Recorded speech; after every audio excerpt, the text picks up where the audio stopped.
Hello, my dearest friends. Welcome back to my channel, Diana and the Book Hunt. In today's video, I'm going to react to the Goodreads Choice Awards. As you're probably noticing, it's quite late. It's very dark here, but I just put my son to bed, and I think that this is the best that I can do with lighting and background and everything because I don't want to wake him up. And I do want to film today because today the Goodreads Choice Awards winners were announced, and I've been tempted so much to take a peek, a little look into who has won. And just like with the reactions video that I did for the nominees, I feel a little sense of excitement but dread as well, because I do know who probably won the two categories that I'm most curious about, most excited about. We're talking about the romance category and the romantasy category. I am 99.999% sure who the winners are of those two categories, so I don't think I'm going to be surprised about those. And I don't know, obviously, even though we know who the winners are of those two categories, I just want to see who voted for the other nominees as well, because I do have a couple of favorite books of mine that are on the list that I'm very curious to see how they did. And overall, I don't know, I feel a mix of excitement and dread. Like I mentioned in my previous video, it's like looking at some kind of a race. You kind of know who the winner is going to be, but you still want to watch the race, So I'm going to take a look at the winners here. I have my laptop in my lap here, so I'm going to be looking down for a second, and you're seeing a very bad glare on my glasses. I'm sorry about that, but I took off my contacts, so I'm going to take a look.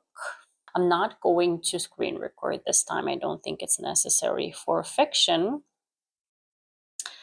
I see that the winner is Frederick Bachman with My Friends. I'm very curious about this one because I've enjoyed the books that I've read by this author in the past, and I'm very curious about this new release by this author, and I'm definitely going to be picking it up at some point. So the winner is My Friends with 167,500 votes. I'm going to continue on with historical fiction. I suspect that Taylor Jenkins Reid won in that category. And yes, Atmosphere by Taylor Jenkins Reid has won with 254,000 votes. That's tremendous. And I'm happy with that. I mean, I gave this book 5 stars. I did vote for it because I really thoroughly enjoyed it. So I'm happy with the result in this category. Then with mystery and thriller, I didn't vote because I didn't read any of the books here. I'm surprised that Freedom McFadden didn't win, but it's a close race because the winner is Not Quite Dead Yet by Holly Jackson with 77,000 votes. And on the second spot, we've got one of Freedom McFadden's books, The Tenant, which got 70,000 votes. So it was only 7,000 votes difference. So that's interesting. I'm going to be checking out some of these thrillers. I haven't read a thriller in a while, so I may want to pick up one of these in the future. And then we're moving on to my favorite category, which is contemporary romance. We know, I'm not going to look yet, we know that Emily Henry won, right? I mean, nobody's going to be surprised. Yeah. Great Big Beautiful Life won with 117,000 votes. The second spot goes to Abby Jimenez with Say You Remember Me with 93,945 votes. And very close third is Carly Fortune's One Golden Summer with 93,000 votes. The fourth spot goes to My Vote, which is Deep End with 86,798 votes. So no surprise here. I really would have loved to see Ali win it, or even Abby. I mean, I gave Abby Jimenez's book 5 stars as well, but my favorite out of these 3 that I've read is Deep End. So yeah, not surprised. Next up, we've got Romantasy, Onyx Storm.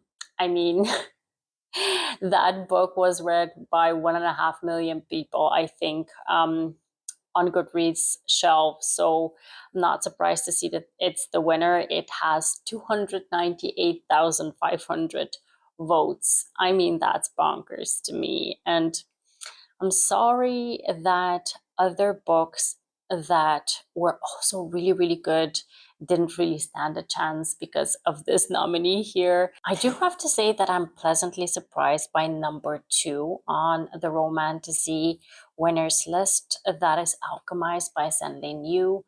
I had kind of a suspicion that it would end up in the second spot because it just got so hyped this year, especially at the tail end of the summer when it was supposed to come out. Everyone was talking about this book, and it has 86,000 votes.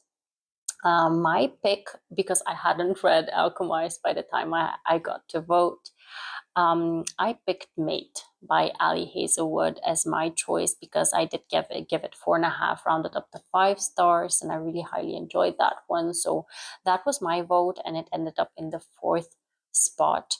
The 3rd spot got to The Night and the Moth by Rachel Gillig, which was quite popular in like April, May when it came out. So fair enough. But yeah, nobody stood a chance against Rebecca Yarros's super, super hyped book this year. So what do we have next? It's fantasy. With fantasy, I don't know who won, to be quite honest, but V.E. Schwab won with Bury Our Bones in the Midnight Soil. I didn't expect that. I thought that maybe R.F. Kuang would win it, or maybe Brandon Sanderson, but it's V. Schwab, which is fair enough. She's quite popular. She did get 102,000 votes, whereas the second spot got to R.F. Kuang's Catabasis with 87,000 votes. I didn't read any of those 2 books. I voted. Did I vote in this category or did I not? I think I voted for Alchemy of Secrets by Stephanie Garber. I gave that book 4 stars. I did enjoy it. So it's on spot number 4 with 47,000 votes. So I'm curious to see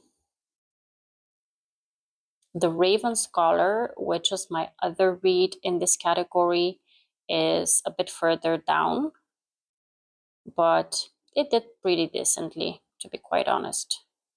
So let's move on to the next category, science fiction. I didn't vote in that one because I had not read any of the books.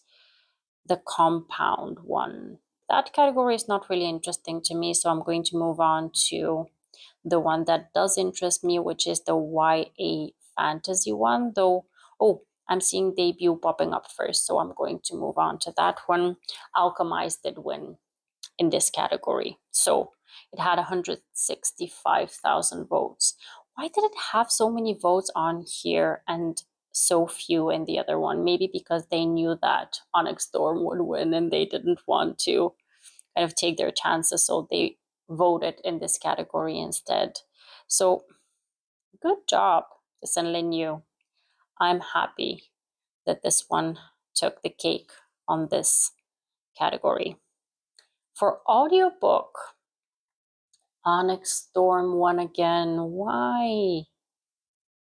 I voted for Atmosphere, and Atmosphere took the second spot with 73,000 votes. I'm so sorry to say that whenever you have some kind of a hyped book, it kind of doesn't leave any option for the second spot to have any chance. So yeah, and I don't think actually Onyx Storm has the best audio narration. So this is kind of unfair in my opinion. I'm not sure whether people who voted have read any of the other books or at least listened to the other audiobooks to see how brilliant the narration is for the other ones. So I'm sorry to see that Onyx Storm won this category as well, to be quite honest. The next one is young adult fantasy, and I'm happy to see that my pick won that is Suzanne Collins' Sunrise on the Reaping. I voted for this book, so I'm quite happy that this one won. I did shed a tear at the end of this book. It really made me emotional to be in this world again and to see Haymitch's story as it was whenever he was in the Hunger Games. So I really, really loved it, and I'm happy that it won. And then young adult fiction, I think for this one I voted for Tia Williams's book, but it didn't make it into the top 10, so I didn't vote after that. The winner for this one is Fake Skating by Lynn Painter. Lynn Painter is quite a very prolific and also very popular YA author, so I'm not surprised to see that her book won. And then the other categories I am not interested in and I did not vote for. So this essentially is it for this year's Goodreads Choice Awards. I do have to say that there are no surprises for me besides the audiobook disappointment that we got. I really was hoping that Atmosphere would win because Julia Whelan is one of the most brilliant audiobook narrators and she deserved to win. And then also with the fantasy pick, I was not really sure who would win it. So interesting to see that V.E. Schwab won, and I'm really happy about the debut winner and the young adult fantasy winner because those are ones that I'm kind of appreciative of that they won. Romance, do we need to get into it? It's really, really kind of same old within this category. I really hope that next year, I don't know, is Emily Henry going to have a new book? I haven't looked into the new releases in 2026. If she's going to have a book, we know she's going to win because just everybody votes for her, whether her book is really good or not, because Great Big Beautiful Life is definitely not her best work. So unfortunately, it is what it is. I'm going to be wrapping it off by saying, yeah, maybe I need to do another one of my videos like I did last year of my own awards, like my own bookish awards. I did one last year, and maybe I should do one this year with all of my favorites and what awards I would give out for the romance books that I've read, and maybe romantasy as well. And leave me with it. I'm going to take care of organizing something for the next couple of weeks. I hope to see you in the next one. Have a wonderful, marvelous day. Happy reading. Take care and bye-bye.